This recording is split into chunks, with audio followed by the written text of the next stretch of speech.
Hello students, कैसे हैं आप सब लोग। आज हम इस वीडियो में एंटेना एंड वेव प्रोपगेशन का बहुत ही इंपॉर्टेंट टॉपिक डिस्कस करने जा रहे हैं, जो कि है microstrip antenna.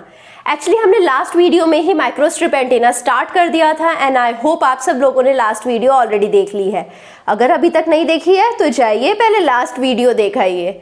Okay, so last video में हमने ऑलरेडी डिस्कस कर लिया था माइक्रोस्ट्रिप एंटेना क्या होता है, उसका स्ट्रक्चर कैसा होता है, उसके कितने टाइप्स होते हैं, राइट। उसके बाद हमने देखा था कि माइक्रोस्ट्रिप एरे क्या होता है और एरे की प्रॉपर्टीज देखी थी। अब हम देखने जा रहे हैं कि फीड मेथड्स क्या होते हैं माइक्रोस्ट्रिप एंटीना के और उसकी डिजाइनिंग कैसे करते हैं। दोनों बहुत ही इंपॉर्टेंट टॉपिक है, ये वीडियो इसलिए बहुत ज़्यादा इंपॉर्टेंट है। और अगर आपको अभी भी पिछले वीडियो में कोई डाउट्स हैं तो पहले डाउट्स क्लियर करिए, देन ही इस वीडियो पर मूव ऑन करिएगा। सो सबसे पहले स्टार्ट कर देते हैं माइक्रोस्ट्रिप एंटीना के स्ट्रक्चर पर। मैंने बोला कि फीड मेथड्स डिस्कस करने जा रहे हैं, बट कुछ लोगों को डाउट होगा कि फीड है क्या, what is feeding in microstrip antenna. Feed का मतलब तो हमें पता है, थोड़ा बहुत आप गेस कर रहे होंगे। फीड का मतलब कि we are supplying some source of power, power को सप्लाई करा माइक्रोस्ट्रिप एंटीना से। बिना पावर के तो रेडिएशंस होंगी ही नहीं, बट पावर को कहाँ सप्लाई करना है, किस पार्ट पे सप्लाई करना है, ये इंपॉर्टेंट है। ठीक है, अब ये जो था ये स्ट्रक्चर हमारा माइक्रोस्ट्रिप एंटीना का स्ट्रक्चर था। इसमें ये जो है ये क्या है, ये हमारा पैच है। पैच कैसे बनता था, कंडक्टिंग मटेरियल से बनता था। उसके बाद क्या था, ये है डाइइलेक्ट्रिक सबस्ट्रेट। और फिर क्या है, ये है हमारे पास ग्राउंड प्लेन। ये किसका बनता था, ये मेटल का बनता था। तो ये स्ट्रक्चर तो हम लोगों को याद है, बट इस स्ट्रक्चर में हम फीड करें कहाँ से हम पावर सप्लाई करें, तो हम पावर सप्लाई करते हैं पैच पर।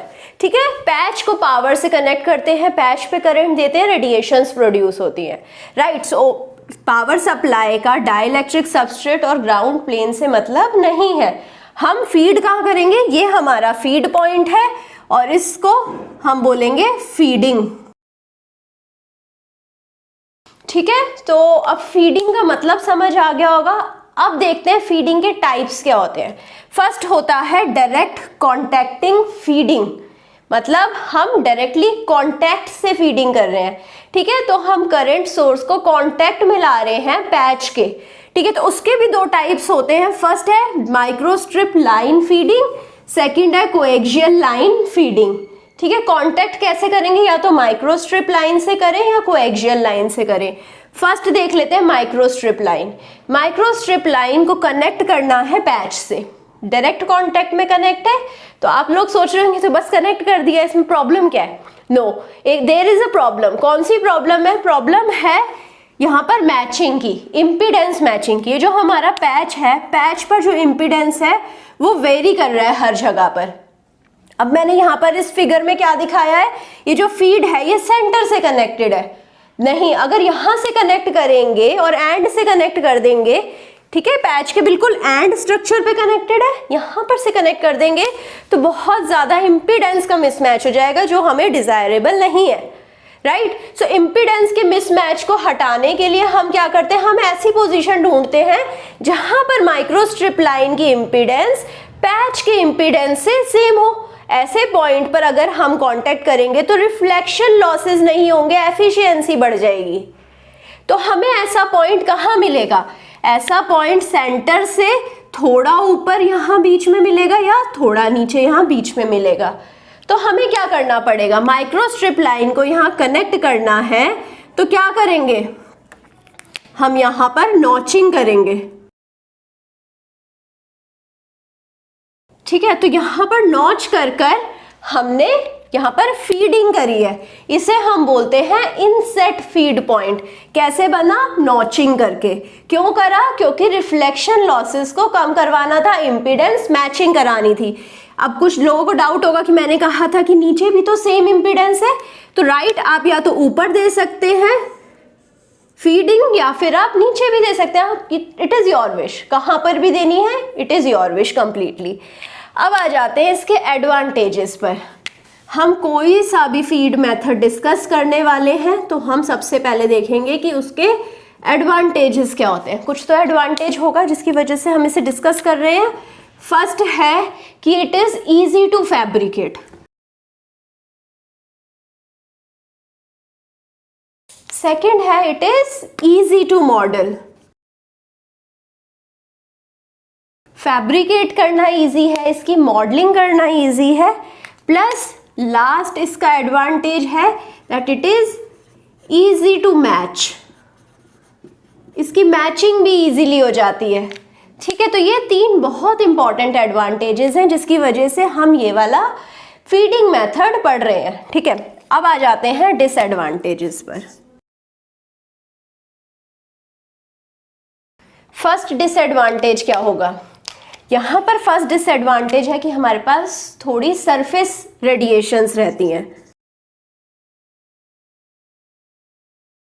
राइट, सेकेंड डिसएडवांटेज है राइट, सेकेंड डिसएडवांटेज है कि हमारे पास बैंडविड्थ कम होती है।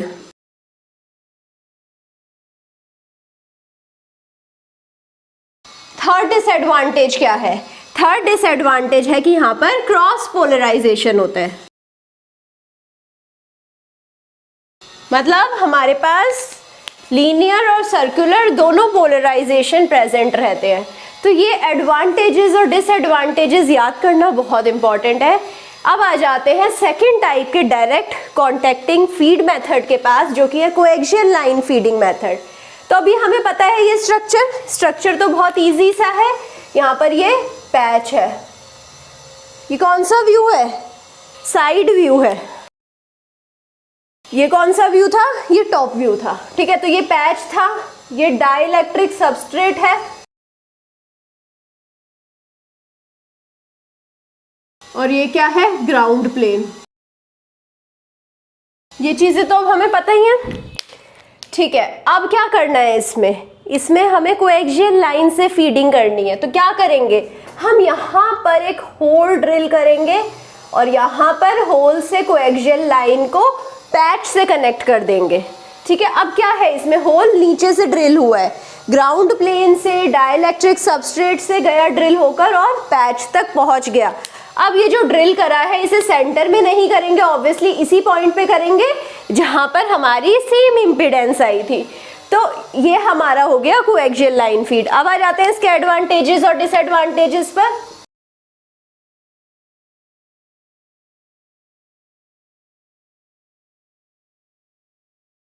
पहला एडवांटेज है कि it is easy to match.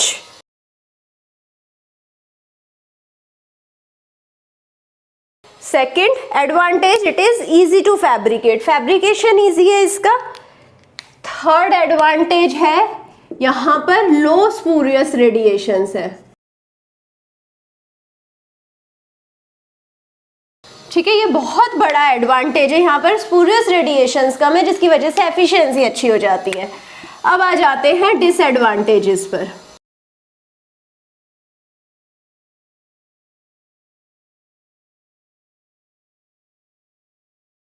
सबसे पहला डिसएडवांटेज है कि यहाँ पर क्रॉस पोलराइजेशन है। ठीक है, सेकंड डिसएडवांटेज क्या होगा? क्रॉस पोलराइजेशन तो यहाँ पर भी था। ठीक है, यहाँ पर सेकंड डिसएडवांटेज है कि यहाँ पर मॉडलिंग थोड़ी डिफिकल्ट हो जाती है जब भी हमारा epsilon r is greater than 0.02 lambda naught. क्यों? अभी बताती हूँ।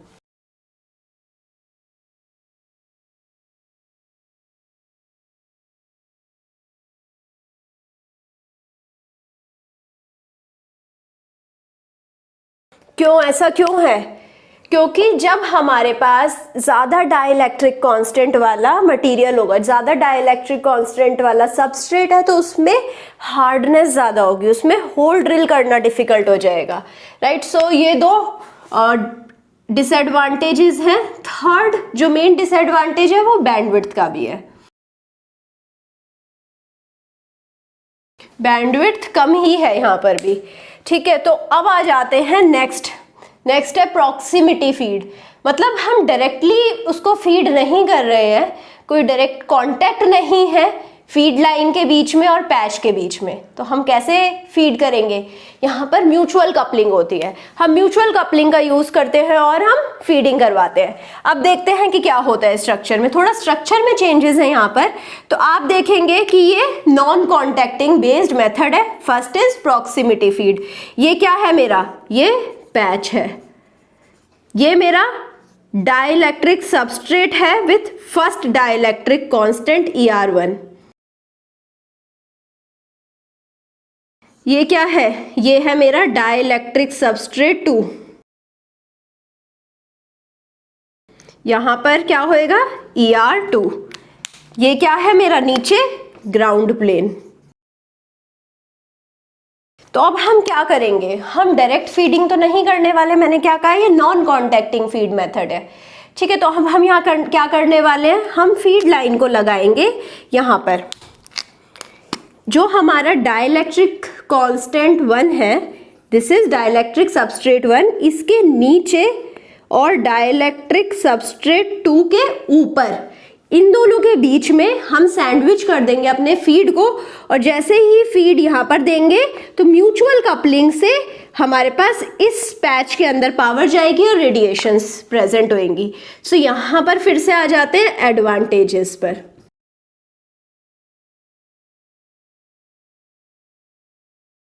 मॉडल करना इजी है, मॉडलिंग में कोई प्रॉब्लम नहीं है इधर। सेकंड एडवांटेज,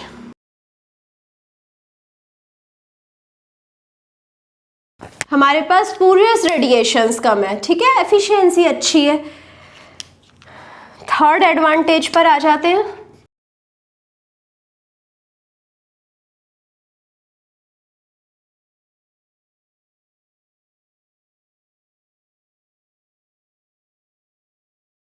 इसकी थिकनेस ज्यादा है, डाई इलेक्ट्रिक सबस्ट्रेट 2 यूज हुए हैं, तो टोटल थिकनेस क्या हो जाएगी, थिकनेस हो जाएगी εr1 प्लस εr2, ठीक है। तो इतनी थिकनेस है हमारे पास, ठीक है। तो अगर हम εr1 को हाइट ले रहे हैं, या फिर इसको रिप्रेजेंट करते हैं h1 से, इसको रिप्रेजेंट करते हैं h2 से, तो यहाँ पर क्या हो जाएगी total thickness h1 plus h2। Thickness ज्यादा है, थिकनेस ज्यादा होएगी तो विच मीन्स अगर हमारे पास बैंडविड्थ ज्यादा होएगी।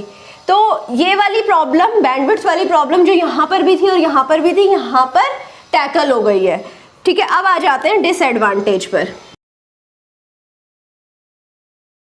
डिसएडवांटेज क्या है, यहाँ पर थोड़ी फैब्रिकेशन डिफिकल्ट है, बिकॉज यहाँ पर हम 2 डाइलेक्ट्रिक सबस्ट्रेट यूज कर रहे हैं, राइट। तो इसकी फैब्रिकेशन डिफिकल्ट हो जाएगी, प्लस ये थोड़ा थिक रहेगा। अगर हमें एप्लीकेशंस में, अगर हमें थिनर और स्लिमर डिवाइस चाहिए तो फिर उस एप्लीकेशन के लिए ये फिजिबल नहीं है, राइट। सो अब हम क्या करेंगे, डिसएडवांटेज में हम फैब्रिकेशन की प्रॉब्लम लिखेंगे। फैब्रिकेशन इज डिफिकल्ट बिकॉज हम 2 डाइलेक्ट्रिक सबस्ट्रेट यूज कर रहे हैं।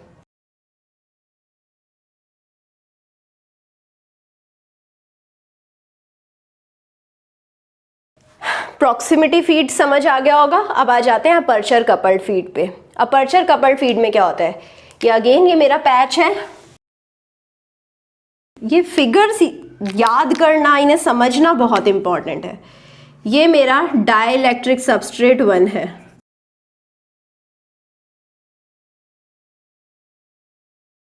ये है मेरा ग्राउंड प्लेन,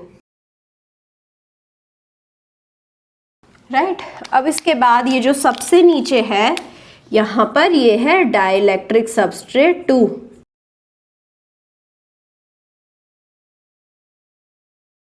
अब आ जाते हैं इसकी प्रॉपर्टीज पर। एडवांटेजेस, सबसे बड़ा एडवांटेज स्पूरियस रेडिएशंस कम है। Second, it is easy to model. ये 2 बहुत बड़े एडवांटेजेस हैं। Coming to the disadvantages,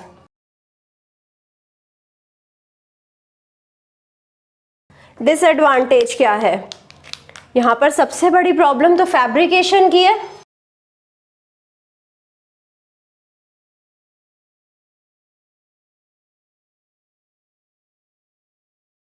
difficult है फैब्रिकेट करने के लिए, क्योंकि हमारे पास ER1 is greater then ER2।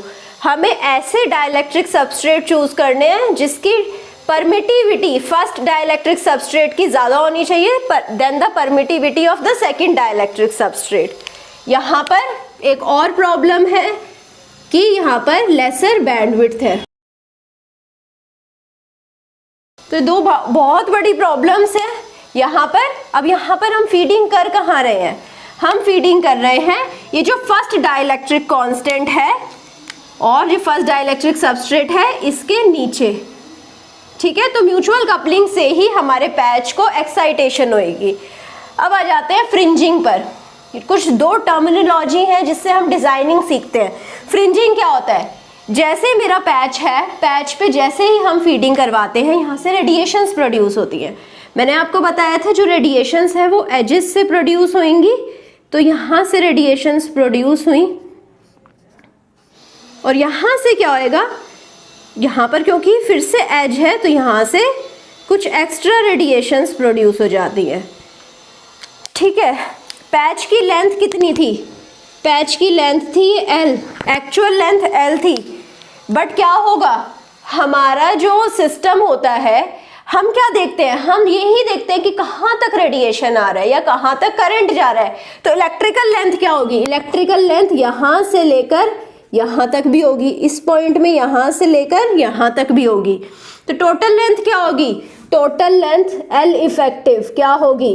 L+2 delta L। और ये L क्या होगा? L होगा H क्या है? Height, height of dielectric substrate plus ground plane. यहाँ पर इसके नीचे ग्राउंड प्लेन भी लगा होगा तो ये है H multiplied with 0.412 epsilon reference plus 0.3 W upon H, W is width plus 0.264 upon E ref minus 0.258 W upon H plus 0.8। तो ये डेल्टा L है। डेल्टा L हमारे को पता लग गया इंक्रीज लेंथ। फ्रिंजिंग इफेक्ट क्या होता है?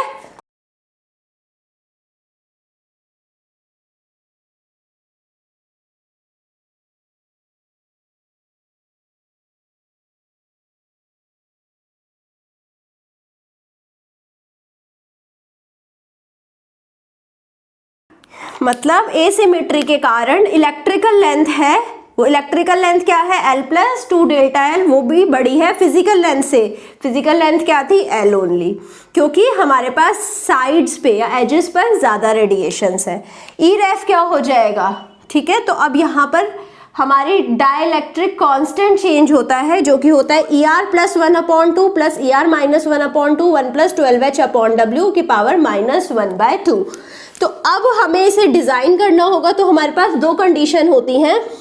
L/H is much greater than 1, ये तो फर्स्ट कंडीशन है, और सेकंड कंडीशन है ER is much greater than 1। तो अब हमारा अगर ER is much less than 1 तो क्या हो जाएगा? 1 और ER के बीच में मेरा E रेफ होएगा। अगर ER is much greater than 1 तो E ref is equal to ER। तो हम क्या ले रहे हैं? ER को मच ग्रेटर देन 1 ले रहे हैं, तो रेफरेंस डाइलेक्ट्रिक कांस्टेंट क्या हो जाएगा? ER के इक्वल ही हो जाएगा। ठीक है, तो हमें यहाँ पर से E रेफ मिल गया ER के इक्वल, क्योंकि हमने कंडीशन ये ली थी, राइट। हमें डेल्टा L पता है, टोटल लेंथ क्या हो जाएगी? L+2 delta L। अब आ जाते हैं रेजोनेंट फ्रीक्वेंसी पर। रेजोनेंट फ्रीक्वेंसी को हम समझेंगे कैविटी मॉडल के थ्रू। ये हमारा डाइलेक्ट्रिक सबस्ट्रेट है, सबस्ट्रेट के ऊपर क्या है? पैच। जब हमने पैच बनाया तो यहाँ पर कैविटी बन गई, क्योंकि हमने क्या करा था? एचिंग करी थी, फोटोलिथोग्राफी प्रोसेस करी, तो यहाँ पर कैविटी बन गई है। अब हमें कोई भी इलेक्ट्रिकल पैरामीटर इसके पढ़ने हैं तो हमें रेजोनेंट फ्रीक्वेंसी समझनी पड़ेगी। रेजोनेंट फ्रीक्वेंसी क्या होता है? 1/2 पाई √μe bracket √m pi upon h square plus n pi upon l square plus p pi upon w square. यहाँ कंडीशन ये है कि l सबसे ज्यादा है, तो हम बाकी दोनों को हम कैंसिल आउट कर देंगे। तो यहाँ पर रेजोनेंट फ्रीक्वेंसी क्या होगी? 1/2 2 pi under root mu e into l, right. तो ये पाई भी कैंसिल आउट हो जाएगा, 1/2l अंडर रूट म्यू ई। अब क्या करेंगे, म्यू ई को, अंडर रूट म्यू ई को कैसे लिख सकते हैं, 1/2l under root mu naught e naught e r, क्योंकि ई क्या होता है, e naught into e r होता है। अब हमें पता है 1/म्यू नॉट ई नॉट, ये चीज क्या होती है, f r upon 2l under root e r, ठीक है। तो हम इसे क्या लिखेंगे, और हम इसे फ्रीक्वेंसी म्यू कर देते हैं, क्योंकि एफ आर हम यहाँ पर कर रहे हैं, दिस इज माय फ्रीक्वेंसी। अब आ जाएंगे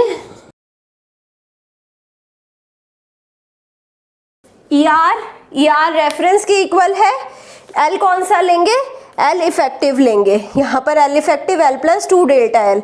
तो हमें अगर इसे डिज़ाइन करना है किसी भी रेजोनेंट फ्रीक्वेंसी पर, या फ्रीक्वेंसी निकालनी है किसी भी डिज़ाइन के लिए, तो हम ये फॉर्मूला यूज़ करेंगे। ई रेफ निकल गया है, ई रेफ निकालने के बाद एल रेफ निकालेंगे, एल रेफ और ई रेफ को इस फॉर्मूले में रखेंगे और हमें रेजोनेंट फ्रीक्वेंसी पता लग जाएगी, ठीक है। सो आई होप आपको डिज़ाइनिंग समझ आ गई है, आपको फीड मेथड समझ आ गए हैं। अगर आपको कहीं पे भी कोई भी डाउट है तो जाइए कमेंट सेक्शन में लिख दीजिए, and I will be happy to help you. अगर आपको ये सेशन पसंद आया है तो लाइक करिए, सब्सक्राइब करिए, and also share it with your friends. Thank you so much.